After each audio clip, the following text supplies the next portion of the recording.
Bonjour les CE1, alors on se retrouve aujourd'hui pour le début d'une nouvelle histoire, d'un nouvel album que tu retrouveras dans ton petit livre où il y a 3 histoires. Alors elle s'appelle celle-ci Un boxeur d'1,10 m. Et tu retrouves ici la couverture de l'album que bien sûr Anne-Sophie t'a présenté dans une vidéo et t'a expliqué, où tu as vu cette couverture, où elle t'a raconté l'histoire. Alors on retrouve ici bien sûr le titre, Un boxeur de 1,10 m, avec bien sûr aussi le nom de l'auteur, la personne qui a écrit l'histoire, qui s'appelle Pierre Corré. Tu vois bien sûr ici le nom de l'auteur, le titre, et tu peux retrouver bien sûr la collection ici. Alors, un boxeur d'1,10 m. Alors, je te lis rapidement l'histoire. Tu peux retrouver bien sûr, tu vas voir que dans le texte qu'a publié ici Anne-Sophie, on peut, voilà, il y a des petites explications sur des expressions. Par exemple, ici on t'explique que je suis sur la bonne voie veut dire je vais bientôt réussir. Ou un peignoir ici est un vêtement en éponge que l'on met après le bain. Donc tu vois qu'il y a le texte et aussi il y a des choses qui peuvent t'expliquer certaines choses qui sont dans le texte. Je suis un boxeur d'1,10 m. Enfin, 1,10 m, je le fais déjà. Et boxeur, je vais le devenir. Je suis sur la bonne voie. D'abord, j'ai dessiné une tête de tigre au stylo feutre sur mon peignoir à capuche. J'ai aussi écrit mon nom en grosses lettres, Max Tiger. C'est de l'anglais, ça veut dire Max le tigre. Je trouve ça très classe. Et on a ici aussi une explication. Quand elle a vu le résultat, maman a hurlé. Elle a dit qu'elle ne pourrait plus le laver parce que ça allait déteindre. Donc tu vois ici, d'éteindre est aussi expliqué. Que veut dire déteindre? Les couleurs du feutre vont tacher le vêtement. Voilà, quand on le lave un habit et qu'il déteint, il perd toutes ses couleurs et il tache les autres habits. Puisque je ne le mets qu'à la sortie du bain, mon peignoir est forcément toujours propre. Je ne vois donc pas pourquoi il faudrait le laver. Voici donc les questions qui accompagnent ce premier texte que tu vas écouter, que je viens de relire, que Anne-Sophie t'a lu aussi et t'a expliqué. Ah bien sûr, rappelle-toi qu'il y a ici des petits mots qui expliquent des choses que tu as dans le texte. Alors relis le texte et bien sûr, réponds aux questions. Alors, ce qui est important, les questions sont très courtes et très faciles, mais nous voudrions que tu répondes aux questions par une phrase, c'est-à-dire une phrase commence par une majuscule, se termine par un point, est composée de mots séparés par des espaces qui ont un sens. Ne réponds pas juste par un mot. Par exemple, qui est le héros de l'histoire? Je ne veux pas juste un prénom. Mais tu réponds, qui est le héros de l'histoire? Le héros de l'histoire est... Point. Comment se fait-il appeler? Il se fait... Quel doit être son vrai prénom? Son vrai prénom doit être... Fais donc des phrases. Donc, première question.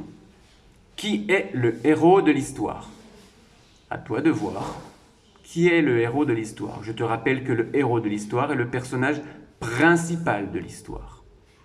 Deuxième question. Comment se fait-il appeler? Alors ici, une petite erreur, ce serait ER. C'est pas grave. Comment se fait-il appeler? Comment se fait appeler le héros de l'histoire? À toi, bien sûr. Il se fait appeler, bien sûr, tu commenceras par une majuscule et tu termineras par un point. Tu vois, la réponse est très très courte, mais efforce-toi de construire une phrase correcte avec un sujet, un verbe, d'autres mots, bien sûr, qui commence par une majuscule et finit par un point et qui répond à la question. S'il y a une question, il y a une réponse. Qui est le héros de l'histoire? Deuxième question, comment se fait-il appeler? Troisième question, quel doit être son vrai prénom? Tu trouveras aussi dans l'histoire son vrai prénom. Alors, on ne le dit pas, mais justement, quel doit être son vrai prénom? À toi de savoir comment il peut s'appeler. Quatrième question, quel est son rêve? Quel est le rêve du héros?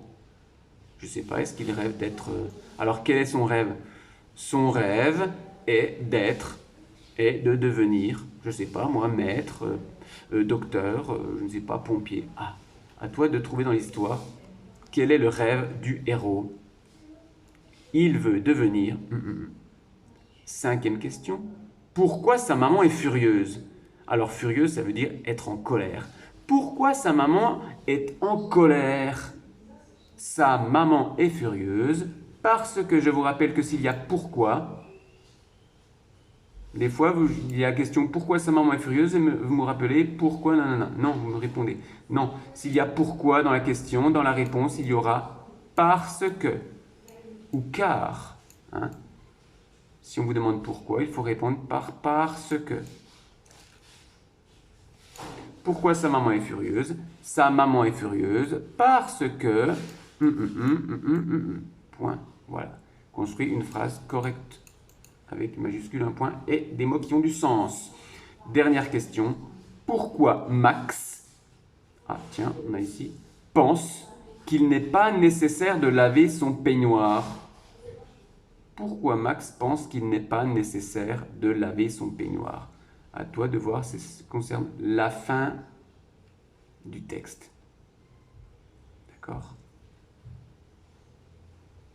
Voici les 6 questions de ce premier texte. Alors, il n'est pas très long. Bon, quand même, il faut prendre un petit peu de temps pour le lire.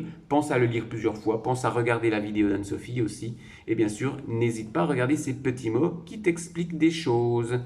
Bon travail, bon courage et on se retrouve bientôt pour la suite de cette histoire d'un boxeur d'1,10 m. Ciao, ciao les C1, à bientôt, bon travail!